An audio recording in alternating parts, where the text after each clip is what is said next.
Recently, throughout most of America, the topic of removing Confederate statues from public property has risen. Much of this is heavily focused throughout the southern United States. Many people question the presence of these statues and what they have stood for and symbolized throughout American history. Many people believe that these statues stand for and support the beliefs of the Confederacy, from supporting slavery to white supremacy. In 2017, multiple cities such as Charlottesville, Jacksonville, and Austin have made national headlines due to the controversies their Confederate monuments have sparked. The American people are divided on what to do with these monuments, since there are different opinions on what they symbolize in today's society. The consequences of this division has led to violent outbreaks between citizens, leaving many injured and in some cases dead. Many different arguments have come from both sides on what to do with these statues. Many different political figures from both sides have weighed in on what they believe is right to do in these situations. Despite all of this, we're not really sure what to do with these statues.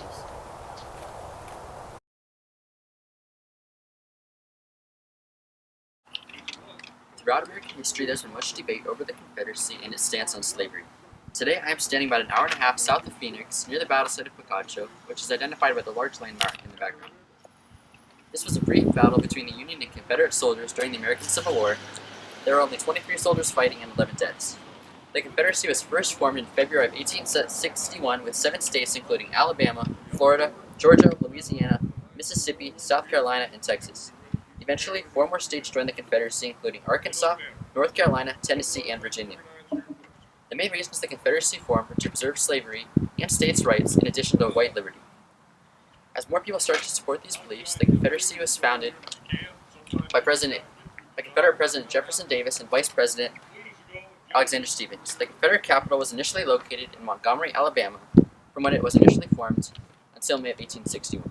In May of 1861, the Confederate capital moved to Richmond, Virginia, where it remained until the end of the Civil War in 1865. Tensions leading up to the Civil War were caused by opposing beliefs from the North and the South. The Civil War began on April 12th of 1861 at Fort Sumter in South Carolina. As soon as South Carolina seceded from the Union in 1860, they believed that they should have total control over Fort Sumter. However, the North did not agree. The Civil War consisted of many battles happening from 1861 to 1865. After the South lost the Civil War, the seceded states were once again considered part of the United States of America, and the Confederacy died along with slavery, which was abolished with the Emancipation Proclamation. After the end of the Confederacy, many Confederate monuments were built to honor many Confederate leaders, including Robert E. Lee and Jefferson Davis. These monuments started being constructed within 25 years after the end of the Civil War. However, many more continued to be built throughout the 1900s. Many of these monuments were built between 1890 and 1950, when the Jim Crow laws and segregation were present across America. Many of the Confederate monuments are located within the Deep South. However, there are some present within former states of the Union. For example, in the state of Virginia, 223 monuments have been constructed, along with 139 in North Carolina. In New York, there are 3, and Pennsylvania 4. Recently, there has been great controversy over what these Confederate memorials really stand for: an important piece of American history, or slavery and white supremacy. Now here's Jen at the Jefferson Davis Memorial in Apache Junction. The decision to remove Confederate statues from public property has risen backlash across the United States and has brought to light bigger issues such as white supremacy. Today, I am at the Jefferson Davis Memorial at Apache Junction. These are the types that rise controversy. President Trump has weighed in on the issue and stated, "It's sad to see the history and culture of our great country being ripped apart through removal of our beautiful statues and monuments." His opinion is one shared by many others. Many people feel prideful of these statues, while others see them as symbols of oppression, as they memorialize people who fought for slavery. For each removal of a Confederate statue, there are cries of outrage and opposition. People against the removal of these statues claim it is erasing history, and as a matter of fact, a man driving a truck with a Confederate flag came up to us while filming and asked what we were doing. He claims he was worried that we were defacing this very own memorial.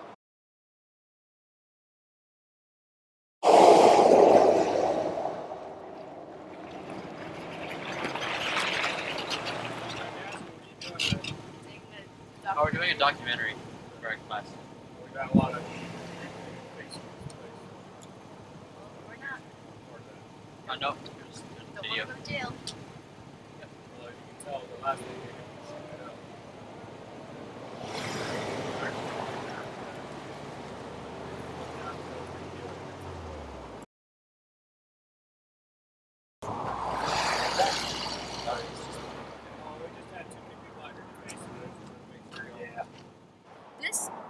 memorial is actually defaced, it was shot at, it was tarred and feathered a couple months ago, and it was spray painted.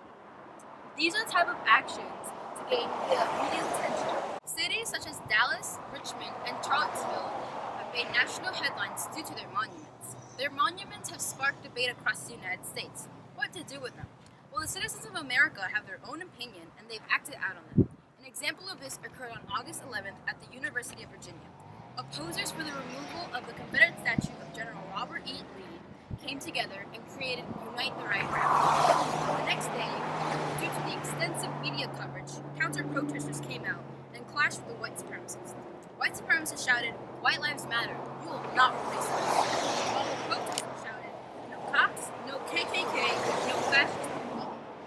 Their difference in opinions has led to violent confrontations and arrests were made. Unfortunately, events escalated as a white supremacist decided to drive his car into a crowd of pedestrians, killing one person. These white supremacists were denounced by the mayor. However, their rally will serve as a reminder that Americans have conflicting feelings about these statues. These conflicts reveal bigger issues such as white supremacy.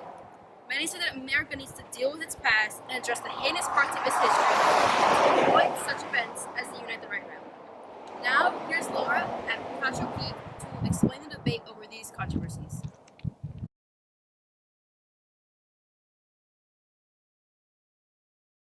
I'm here at Picacho Peak. We know that these statues are causing controversy, but why exactly is that?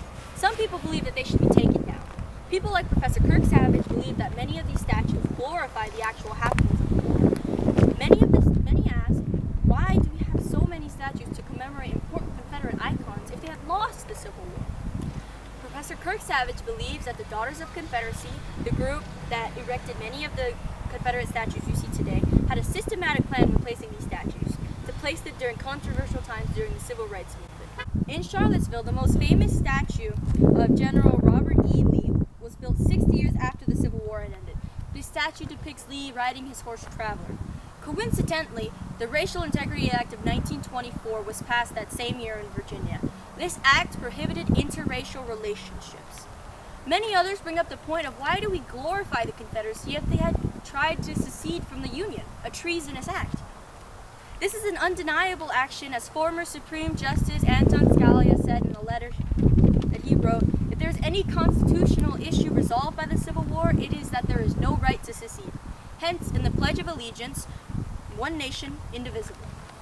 Conversely, there have been many good arguments as to why we should keep the statues. Many people believe that removing the statues will enforce the communist idea of tearing down statues of people we disagree with. More specifically, the Marxist revisionist ideals of communism. People are afraid that if we follow through with the removal of these statues, we will forget our history and be doomed to repeat it again. Many people disagree with the idea of cherry-picking what is memorialized and what isn't. People believe that it is the best way to preserve U.S. history is to preserve all of it, the good and bad. People who disagree with removing the statue bring up the point of why are we just focusing on removing General Lee statues and not other memorials like the Jefferson or Washington monuments. They also had slaves. Recently, in an interview, the Chief of Staff, John Kelly, praised General Lee and spoke out against removing the Confederate statues, saying that the Civil War was not about slavery, but instead about a lack of compromise. Kelly also went on to say that we cannot judge the people of the past by today's standards. Michael Signer, the mayor of Charlottesville, also went on to say that out of a council of 9 people who were predominantly African American, they also agreed with keeping the Confederate statues, saying that they didn't want the past to be expunged or removed precisely so we could learn from it. Despite all of this, no one has come up with any sort of solution, leaving many statues to be taken down and many others to remain high and untarnished. Our research on this subject has led us to explore deeper into the issue of Confederate monuments. The history of them are vital, but conflicting. Many people believe that by taking down these statues, we are erasing history. However, others see it as offensive.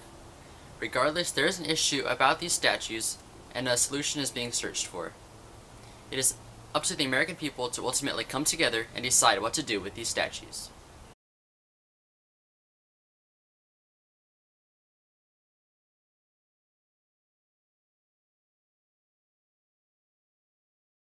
Walk over here and I'm gonna like freak out and fall into the water.